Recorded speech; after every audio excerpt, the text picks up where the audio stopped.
We continue now at the top of Daf Kuf Gimel Amud Aleph in Mesechet Kesuvos. This is Kesuvos Daf 103a.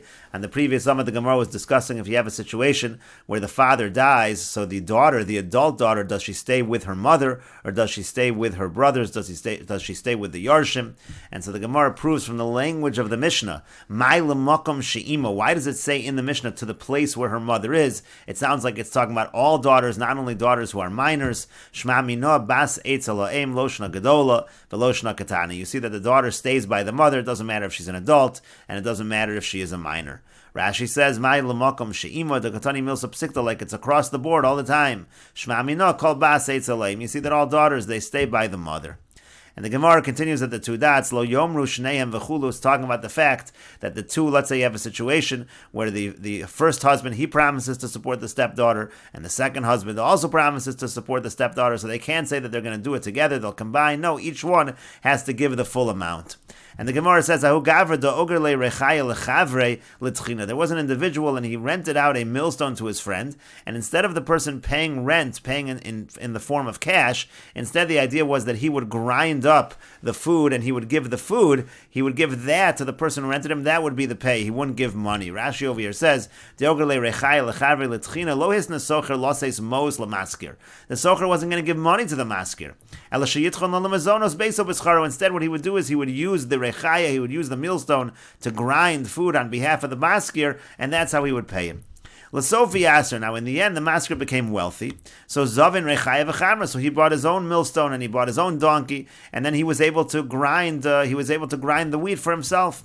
So Amar Le. So he said to him, Aro idna hava techinona gabo chashta havel yigra. Until now, so everything that I used to grind up, you would do it for me. But now that I'm able to do it for myself, so I want you to give me wages. I want you to give me money.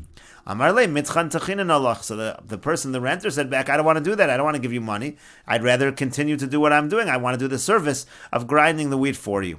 So Sava Ravina Lamemar. So Ravina thought to say that the answer to this question is Hainu Mas Nisan. The answer to this question comes from our Mishnah. Because what does it say over there? It says Lo Yomru Shneyem Hareyanu Zonin Osake Echad. The two fathers, the two stepfathers, they can't say, well, we'll combine now and we'll support the stepdaughter together. Rather,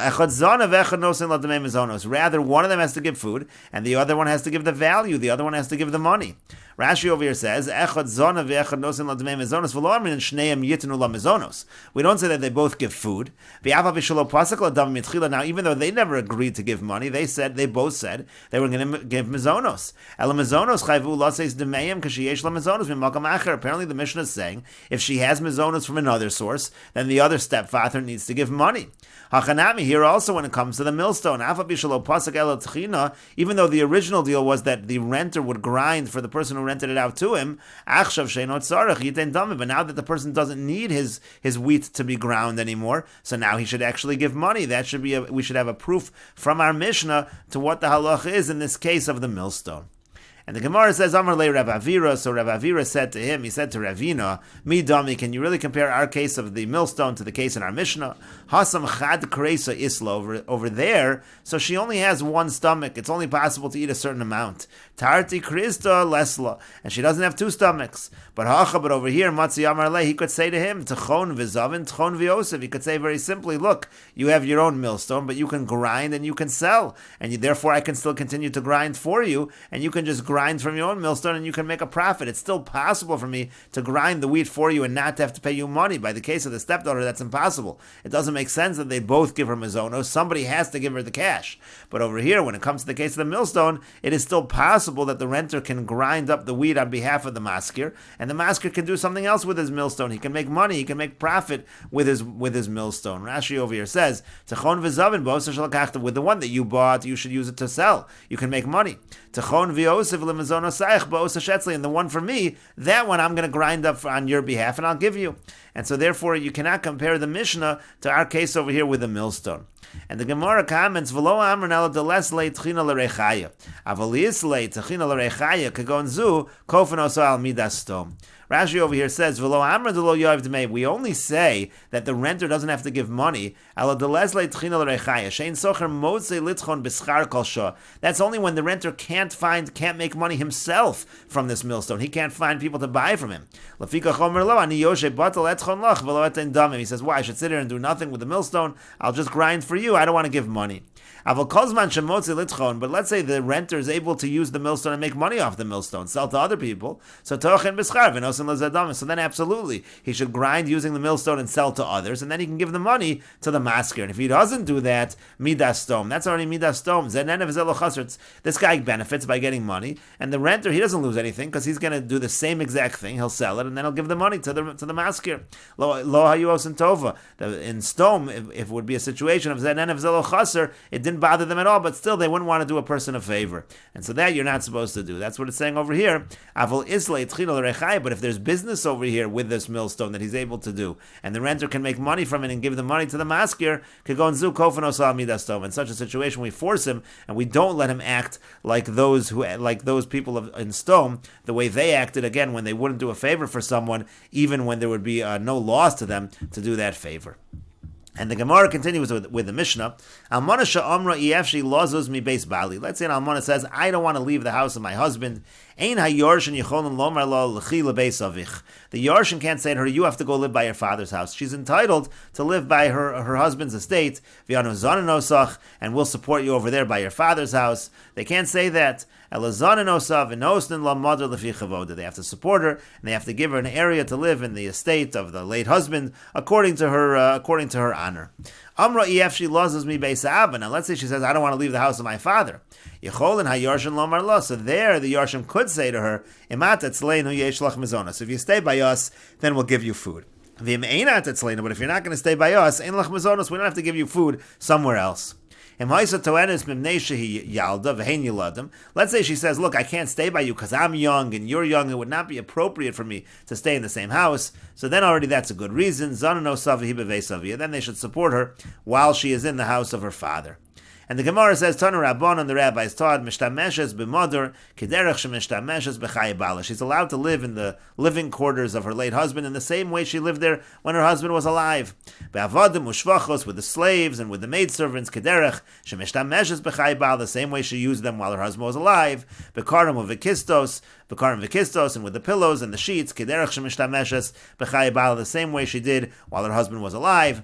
B'chlei chesef or b'chlei zav, she can use the silver kalim and the golden kalim, the golden vessels, kederech shemishtameshes b'chayi bala, the same way she did while her husband was alive.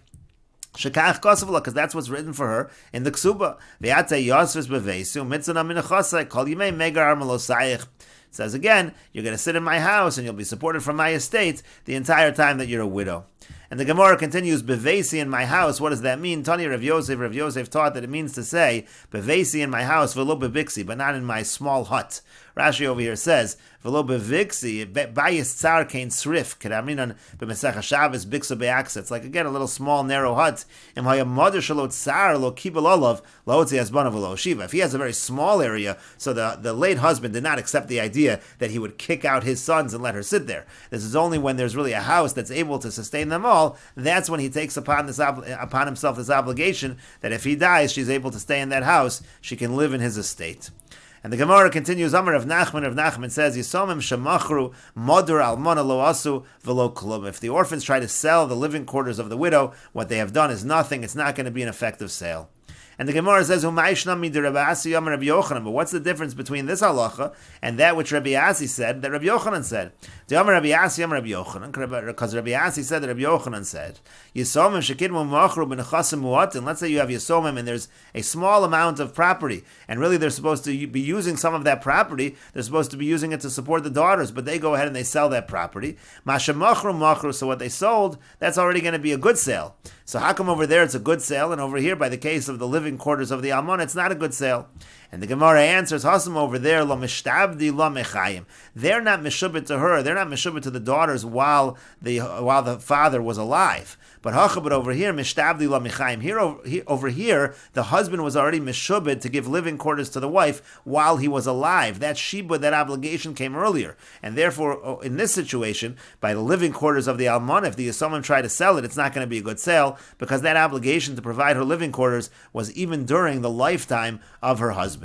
Rashi says, but again, the daughters, if there's very little property left over in an inheritance, it's actually the daughters that get that to be supported. Like it says in the Mishnah, the daughters get support, and the sons, they have to go knocking on the doors, they have to go beg. And so therefore, again, there's a distinction between the two cases, because the obligation to the daughters comes only after the father dies, but the obligation to the almana, that she should have a place to live, that comes even while he's alive, even while the father is alive. And the Gemara continues, Amar Abaye says, Naktinon mother almana shenafal, ein hayorshin chayavin livno. So the halacha is, if the living quarters of an almana falls down, collapses, the yorshim don't need to rebuild it.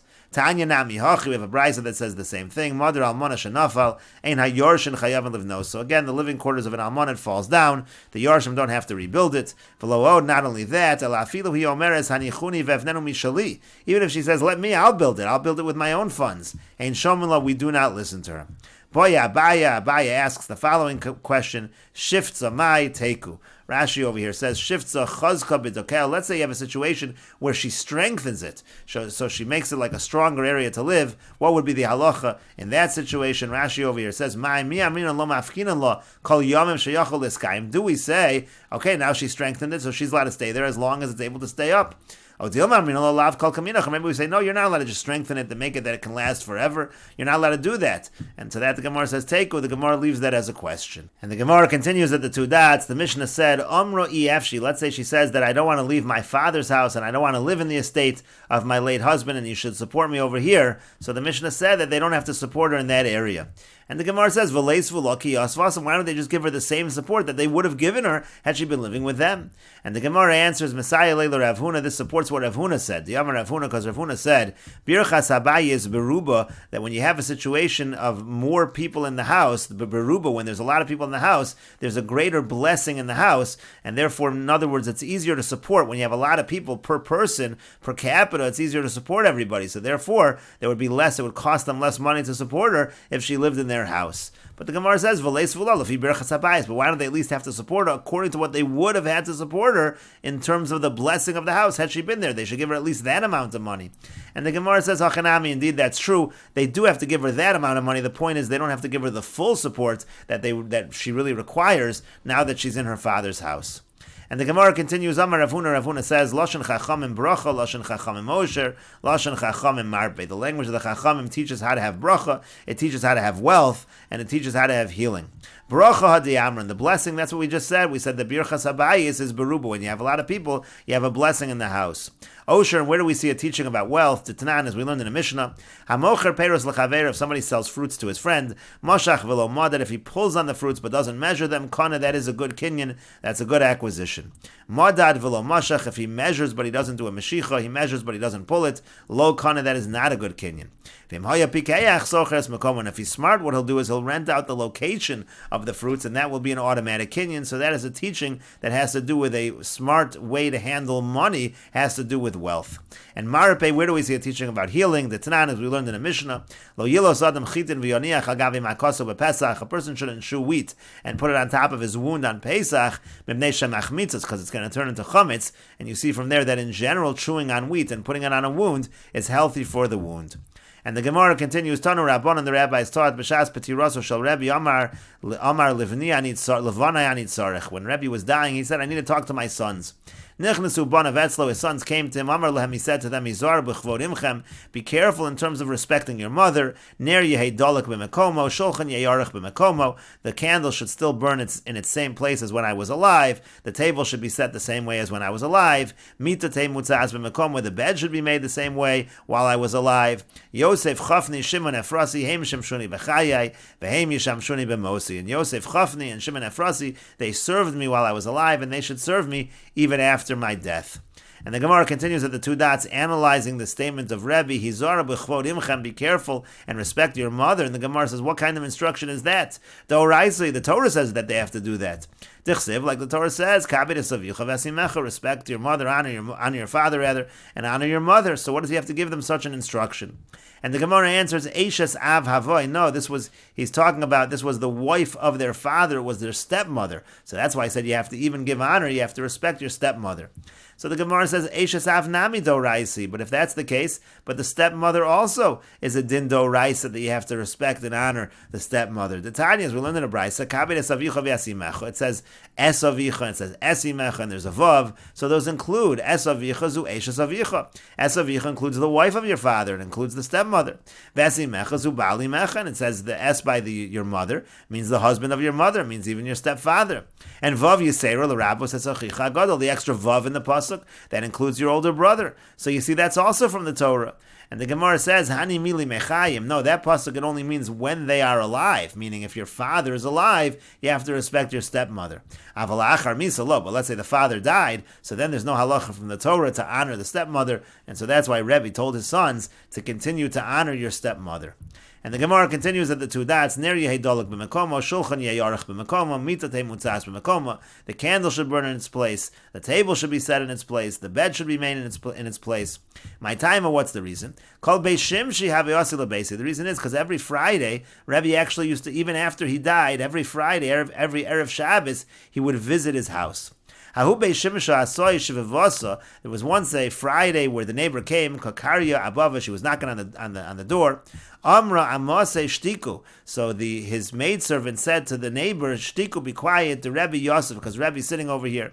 And so therefore the maidservant told the neighbors that Rebbe still visits even after his death. So Kevan the Shama, so when Rebbe heard this, Shuvalo Asa, he no longer came on Fridays, Shalolahotzi Laz al Tzadikim Horishon, because he didn't want that he should spread bad rumors about the earlier Tzadikim. Why is it that he's able to come back after death and the earlier ones did not? He didn't want people to know that he was conducting himself in this manner. Rashi over here says, Beis Shimshi, again, Erev Shabbos, he used to come Erev Shabbos, V'nira be'enai lefisha bein hashmosha shalo, shagar b'fikol, v'akol charedim elov, ligmor melachtan ad shalo techshach, karule Beis Shimshi. So why are they calling Erev Shabbos? Why do they call that Beis Shimshi, like Bein Hashmoshas? And he says the reason is because the Bein Hashmoshas of Erev Shabbos, everybody knows about it. Everybody's very careful to finish all of their work. So that's why it's referred to as Beis Shimshi, because that's a time of the day, meaning of the week. That's a time during the week when this time period is something that everybody is particularly careful about.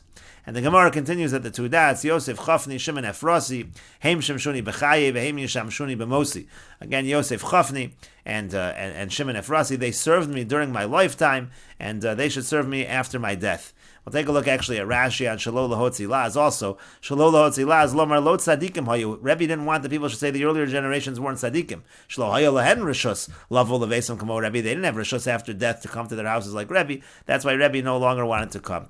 In any case, the Gemara here continues in terms of Yosef Chafni and Shimon Efrasi. Savrami Noah Bahadein Almahu to come. So they thought when he gave this instruction that it meant to say that in the next world, while they're in this world and after Rebbe dies, they'll continue to serve Rebbe in this world, even though he's already died. So Bahadein Almahu to come in this world, that's what he was talking about. But Kevan the Chazu the Kadam Arsayu Larse, but then they saw that actually they died before him. It turned out that Yosef Chafni and Shimon Efrasi, they died before Rebbe, and so they're obviously serving him in the next world. So Amri Shvami Na Lawal Mahud to come. So you see that what Rebbe meant was in the next world they're going to serve me. And the reason why he said this, the reason why he even mentioned the fact that they're going to serve me in the next world, because people shouldn't say that really there was something wrong with them. And even until now, the only reason they were even being kept alive was the merit of Rebbe. And so therefore Rebbe said, no, that's not the case. The reason that they're going to die before I die is because of the fact that they're going to continue to serve me in the next world. It's not an indication of some fact that they were sinful, and that's that the only reason they were alive was in my merit. Rashi over here says, why did he even tell people that they're going to die and serve him?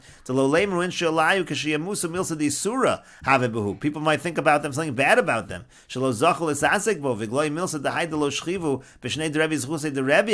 Maybe people will think the only reason that they didn't die during the lifetime of Rebbe was because of Rebbe's zechus that protected him, and that protected them, and therefore he told them, no, that's not the case. The reason why they're dying right before I die is because, again, they're going to serve me in the next world. And the Gemara continues, Amar lehen l'chachmei Yisrael. So Rebbe, again, when he was on his deathbed, he said, l'chachmei Yisrael ani tzarech. Now I want to talk to the chachmei Yisrael. I need them. Nichnesu etzlo chachmei Yisrael. So the wise ones, the sages of Israel, they came to him. Amar lehen, he said to them, Al tispeduni ba'ayoros. Don't give eulogies for me in the large cities. Rashi says, Ayoros gedolos, al akfarim u'krachim gedolim mehem. The Ayoros were cities that were a little larger than the villages, but the krachim, they were even larger cities. They were larger than the Ayoros. And we'll continue with this discussion in the next video on Daf Kuf Gimel Amud Beis.